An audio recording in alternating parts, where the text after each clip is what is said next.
और एक बड़ी खबर, मध्य प्रदेश में आज 1000 के पार पहुंच गए कोरोना मरीज। बीते 24 घंटे में 1140 नए कोरोना मरीज मिले। मुख्यमंत्री शिवराज सिंह चौहान ने आपात बैठक बुलाई। भोपाल, इंदौर, जबलपुर में 21 मार्च को लॉकडाउन होगा। 31 मार्च तक तीनों शहरों में स्कूल कॉलेज बंद रहेंगे। मध्य प्रदेश में 24 घंटे में 7 मरीजों की मृत्यु हुई है। इंदौर में सबसे ज्यादा 309 मरीज मिले। तो मध्य प्रदेश में आज 1000 के पार कोरोना पॉजिटिव पहुंच गए। 24 घंटे में 1140 नए कोरोना मरीज मिले हैं। सीएम शिवराज ने आपात बैठक बुलाई। भोपाल, इंदौर, जबलपुर में 21 मार्च को लॉकडाउन होगा और 31 मार्च तक तीनों शहरों में स्कूल कॉलेज बंद रहेंगे। मध्य प्रदेश में 24 घंटे में 7 मरीजों की मौत हुई। इंदौर में सबसे ज्यादा 309 मरीज मिले।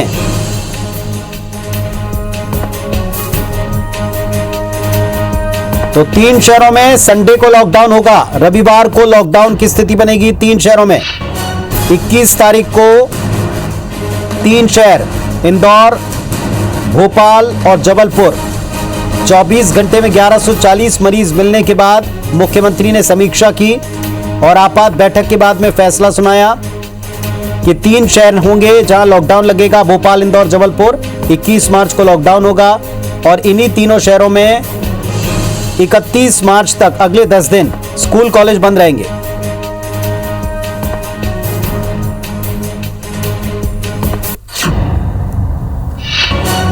और इस वक्त हमारे 2 सहयोगी हमारे साथ में लाइव जुड़ रहे हैं। सीधे उनका रुख करते हैं। सत्येंद्र हमारे साथ जुड़ चुके हैं भोपाल से और इंदौर से। रवि हमारे साथ जुड़े हैं। पहले सत्येंद्र के पास चलते हैं। सत्येंद्र, इस बात के संकेत मिलने शुरू हो गए थे कि सख्ती हो सकती है, लेकिन जल्दी ही करनी पड़ी है सख्ती।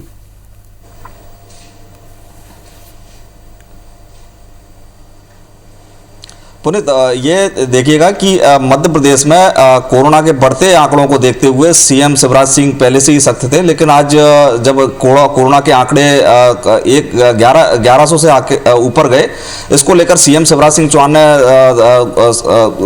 शाम को बैठक बुलाई, आपात बैठक बुलाई। और आपात बैठक के दौरान इसमें गृह विभाग के सभी अधिकारी और अफसर मौजूद रहे। इस दौरान डीजीपी भी मौजूद रहे। उन्होंने सख्त लहजे में कहा है कि 21 मार्च को संपूर्ण लॉकडाउन रहेगा। इस दौरान मध्य प्रदेश के 3 जिले, खासकर जिनमें भोपाल, इंदौर और जबलपुर, इन 3 जिलों में शनिवार रात 10 बजे से सोमवार सुबह 6 बजे तक पूरा लॉकडाउन रहेगा। इस दौरान अगर किसी को कोई सामाजिक कार्यक्रम है तो सामाजिक कार्यक्रम की अनुमति लेना होगी। बिना अनुमति के कोई कार्यक्रम नहीं कर पाएगा। 21 मार्च से और 31 मार्च के बीच तक सभी स्कूल और कॉलेज बंद रहेंगे। सीएम शिवराज ने सख्त लहजे में हिदायत दी है कि जो मास्क नहीं पहन रहे हैं उन पर कड़ी कार्रवाई की जाए और उन पर चालानी कार्रवाई भी की जाए। देखना होगा कि कितना सख्ती बरत पाती है पुलिस और प्रशासन। तीनों ही इस पुलिस और प्रशासन दोनों मैदान में हैं और सख्ती के लिए अपनी चालानी कार्रवाई कर रहे हैं। सीएम शिवराज सिंह चौहान आज बढ़ते आंकड़ों को लेकर सीएम शिवराज सिंह चौहान सीधे एयरपोर्ट से सीधे मंत्रालय पहुंचे और मंत्रालय में सीधी बैठक जारी की। बैठक के दौरान तीनों जिलों में लॉकडाउन लगाने की घोषणा कर दी है, जो शनिवार रात से रात 10 बजे से शुरू होकर सोमवार सुबह 6 बजे तक जारी रहेगी। इस दौरान जितने भी सामाजिक कार्यक्रम है उनको लेकर अनुमति प्रशासन से लेना पड़ेगी। बिना अनुमति के कोई कार्यक्रम नहीं हो पाएगा। इसमें इस दौरान जो भी कार्यक्रम रहेंगे वो सभी बिना अनुमति के नहीं होंगे। जी पुनीत। चलिए, तो ये बड़े अपडेट है। 3 बड़े अपडेट हमारे सहयोगी दे रहे हैं कि किस तरह से ये पाबंदियां बढ़ गई हैं। हालांकि भोपाल, इंदौर में पहले से ही नाइट का कर्फ्यू था। रवि के पास चलते। रवि, इंदौर में सबसे ज्यादा केसेस मिल रहे हैं। आप भी एहतियात बरतें और बताएं कि क्या स्थितियां बन रही हैं, हालात किस तरह के। नाइट कर्फ्यू के बाद अब संडे को भी लॉकडाउन।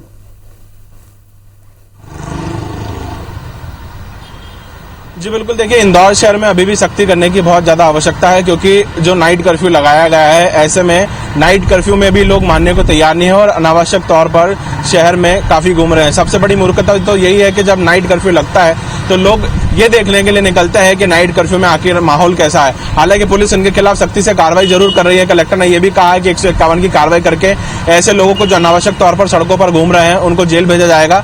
साथ ही सबसे बड़ी बात यह कि अब जब संडे को यानी कि 21 मार्च को पूर्णतः लॉकडाउन है तो उससे पूरी सख्ती से उसका पालन कराया जाए, क्योंकि जिस तरीके से इंदौर शहर में संडे की अगर बात करें, रविवार की अगर बात करें, तो ज्यादातर लोग जो है इसे हॉलीडे के रूप में मनाते हैं और घूमने फिरने के तौर पर निकलते हैं। तो ऐसे में आवश्यकता है कि अब उस पर सख्ती बरती जाए और जिस तरीके से 21 से 31 मार्च तक स्कूल कॉलेजों को बंद किया गया है उस पर सख्ती दिखाई जाए, और जो इंस्टीट्यूशन या कोचिंग संस्थान वगैरह जो है वो बिना परमिशन के चल रहे हैं या फिर एक कमरे में आयोजित हो रहे हैं, ऐसे लोगों के खिलाफ भी सख्ती से कार्रवाई करने की आवश्यकता है। क्योंकि इंदौर शहर में फिलहाल तो 200 से 250 के बीच में संक्रमित मरीज मिल रहे थे, लेकिन हाल ही में जो फिलहाल आंकड़ा है वो काफी चौंकाने वाला है, जिसमें संक्रमित मरीजों की संख्या जो है वो 300 पार कर गई है। ऐसे में इंदौर शहर में जहां पर एक चहलकदमी वाला शहर माना जाता है और ऐसे में बड़े खान पान के क्षेत्र भी यहाँ पर हैं, और साफ तौर पर जाहिर है कि जब बड़ी संख्या पे यहाँ पे संक्रमित मरीज मिल रहे हैं तो साफ तौर पर जाहिर यह भी हो रहा है कि लोग नियमों का पालन नहीं कर रहे हैं, जिसका परिणाम स्वरूप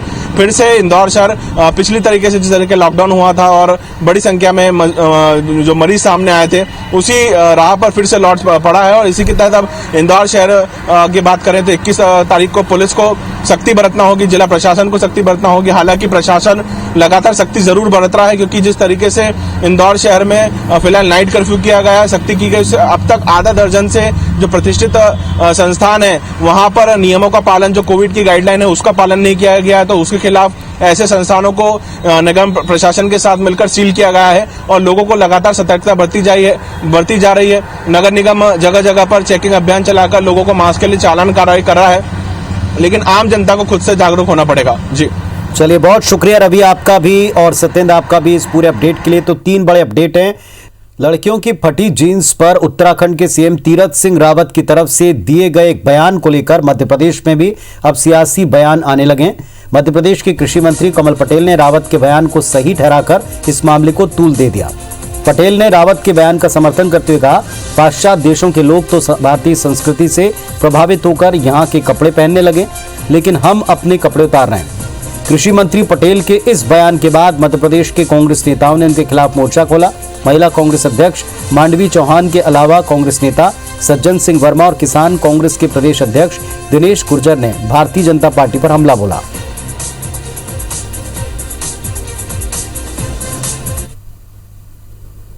रावत जी ने गलत क्या कहा? जो हर अच्छे काम का हम समर्थन करेंगे, हर आदमी करेगा, आप नहीं करेंगे क्या? आप नहीं चाहेंगे कि आपकी बहन बेटी और वो उसकी इज्जत और सम्मान रहे? हम अपने बच्चों को अच्छे कपड़े पहनाते हैं और हमारी पाश्चात्य संस्कृति, विदेशी जो पहले कपड़े नहीं पहनते थे वो भारत को देख के कपड़े पहनने लग गए और हम कपड़े उतार रहे हैं। ये अच्छी बात नहीं है, और जो भी ऐसी मानसिकता के लोग हैं वो गलत कर रहे हैं। जब मेरे देश की बच्ची ये बोलती है कि हमारी फटी जीन्स तो ठीक है, कम से कम अपनी फटी हुई मानसिकता तो बदल लो। क्यों उस नज़रिए से देखते हो बहन और बेटियों? बहन बेटी की नज़रिए से देखो ना, तुम्हारी मानसिकता में ही खोट है। उनके कार्यालय में बेटियां सुरक्षित नहीं है तो दूसरों की क्या बात करेंगे? फटी जीन्स और फटे कपड़ों से मानसिकता नहीं बदलती, मानसिकता बदलती आपके दिमाग से, आपकी सोच से। तो आपकी सोच जब अच्छी होगी तो आप कपड़ों की तरफ नहीं देखोगे, और जब आपकी सोच खराब होगी तो आपकी निगाह उस तरफ जाएगी। और पहले अपनी मानसिकता ये लोग ठीक कराएं। एक तरफ आप कन्या पैर पूजन की बात करते हैं, एक तरफ आपके मंत्री अपमान करने का काम करते हैं। या तो शिवराज सिंह चौहान के मंत्रिमंडल में अंकुश नहीं है, निरंकुश हो गए भारतीय जनता पार्टी के मंत्री उनके खिलाफ, और अगर मुख्यमंत्री संवेदनशील है तो इन लोगों से इस्तीफे की मांग करें। दमोह विधानसभा उपचुनाव के ऐलान के बाद चुनावी तैयारियां और प्रत्याशी चयन के लिए कांग्रेस लगातार कवायद कर रही है। कांग्रेस दमोह उपचुनाव के प्रत्याशी का ऐलान जल्द करेगी। आज कांग्रेस प्रदेश अध्यक्ष कमलनाथ ने अपने निवास पर पार्टी के वरिष्ठ नेताओं और दमोह में बनाए गए पर्यवेक्षकों के साथ मीटिंग की। बैठक में चुनावी रणनीति बनी, साथ ही प्रत्याशी के नाम पर मंथन हुआ। बैठक के बाद कांग्रेस प्रदेश अध्यक्ष कमलनाथ दिल्ली पहुंचे, जहां पार्टी हाईकमान से चर्चा के बाद 2 नामों में से किसी एक नाम पर मोहर लगेगी। बैठक में शामिल पीसीसी उपाध्यक्ष और संगठन प्रभारी चंद्र प्रभाष शेखर ने कहा कि उपचुनाव में राहुल लोधी का दल बदलना इस उपचुनाव में बड़ा मुद्दा होगा। वहीं कार्यकर्ता जनता के बीच गद्दार शब्द को प्रचारित कर रहे हैं। दमोह निश्चित रूप से हम जीत रहे हैं और हमारा लगभग सारी मीटिंगें कंप्लीट हो गई हैं। हो सकता है कल all India Congress committee decide कर दे। जनता को बताएंगे किस तरह कांग्रेस का चुनाव है। ये उन्होंने नहीं कहा कमलनाथ जी, बिल्कुल कार्यकर्ताओं ने कहा कि किस तरह एक आदमी ने, कांग्रेस का निर्वाचित व्यक्ति है, उसने कांग्रेस छोड़कर पद के लालच में या अन्य लालच में भारतीय जनता पार्टी ज्वाइन कर ली। मध्य प्रदेश की दमोह विधानसभा सीट पर 17 अप्रैल को उपचुनाव होगा। उपचुनाव बीजेपी के साथ साथ कांग्रेस के लिए भी महत्वपूर्ण है। वजह यह कि यहां से विधानसभा चुनाव में कांग्रेस उम्मीदवार जीता और उसने दल बदल लिया। इसके चलते उपचुनाव की नौबत बनी। बीजेपी ने राहुल लोधी को उम्मीदवार घोषित कर दिया है, लेकिन पार्टी अंतरकलह में उलझी है। सबसे बड़ा खतरा पूर्व वित्त मंत्री जयंत मलैया बन गए। वे खुद पर्दे के पीछे हैं, लेकिन बेटे सिद्धार्थ को आगे किया है और इसकी वजह से दमोह सीट बीजेपी के लिए अब एक चुनौती है। मध्य प्रदेश में दमोह उपचुनाव बीजेपी के लिए कड़ी परीक्षा की घड़ी बनती जा रही है। बीजेपी के सीनियर लीडर जयंत मलैया के बेटे सिद्धार्थ मलैया के आघोषित दावे ने बीजेपी की मुश्किल बढ़ा दी है। कांग्रेस से राहुल लोधी के बीजेपी में शामिल होने के बाद से जयंत मलैया ने उनके साथ मंच साझा नहीं किया है। जिस तरह से मलैया खेमा सक्रिय है, उसे देखकर विधानसभा में चुनाव की परिस्थितियां विपरीत नजर आ रही है। गौरतलब है कि दमोह के विधायक रहे राहुल लोधी ने कांग्रेस छोड़कर बीजेपी का दामन थामा था। साल 2018 में राहुल लोधी ने ही मलैया को शिकस्त दी थी। हालांकि बीजेपी को अब भी अपने खाटी नेता के बगावती होने की उम्मीद नहीं है। ये कोई परिवार की पार्टी थोड़ी है कि परिवार में कोई मंदबुद्धि हो जाए तो भी लीडरशिप करेगा, कोई बीमार हो जाए तो भी लीडरशिप करेगा। भारतीय जनता पार्टी में तो सतत प्रशिक्षण और लोगों को अवसर देना। अब किसी नेता का पुत्र है तो इसलिए वो अयोग्य नहीं हो जाता, और किसी नेता का पुत्र है इसलिए वो योग्य भी नहीं हो जाता। अगर उसकी अपनी क्षमताएं हैं, उसके बेटा बेटी की, और स्वाभाविक रूप से लीडरशिप उसकी रगों में है, काम करता है, कार्य करता है, जमीन पर मेहनत करता है, तो ये उसका दोष भी नहीं हो सकता कि वो किसी का पुत्र है। इधर कांग्रेस में जिताऊ चेहरे का टोटा है। यहाँ टिकट के दावेदारों की फहरिस्त लंबी है।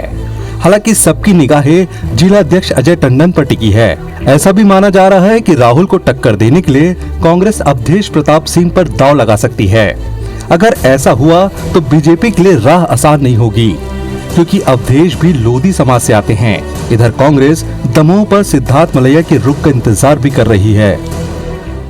मलैया जी के रुख का आपको हमें नहीं मालूम।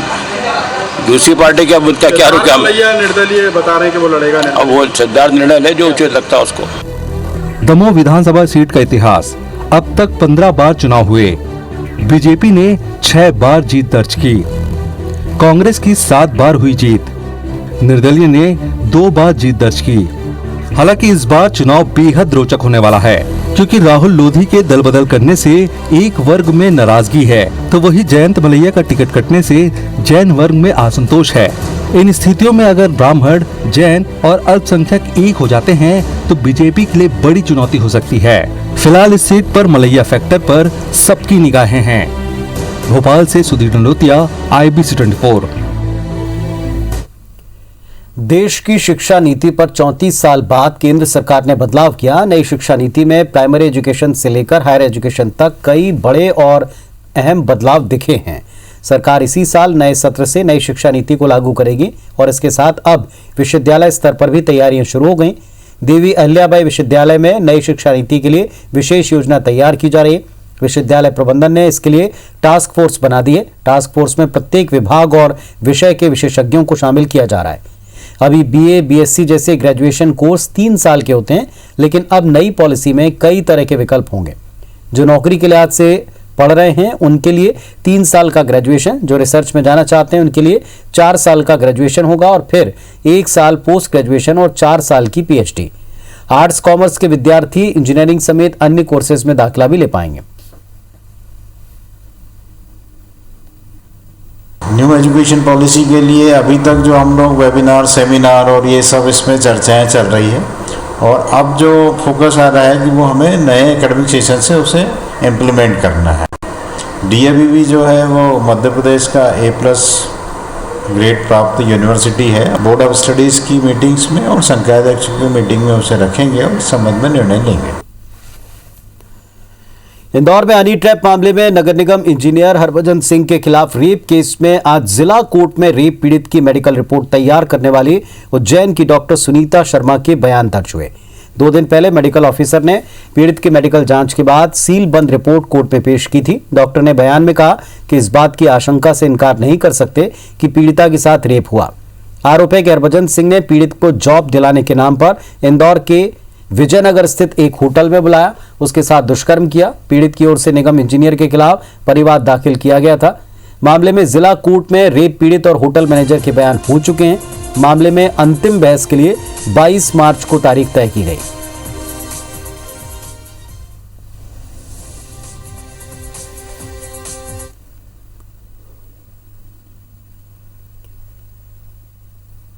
तो इस बुलेटिन में फिलहाल इतना ही। तमाम खबरों अपडेट्स के लिए आप देखते रहिए IBC 24। नमस्कार।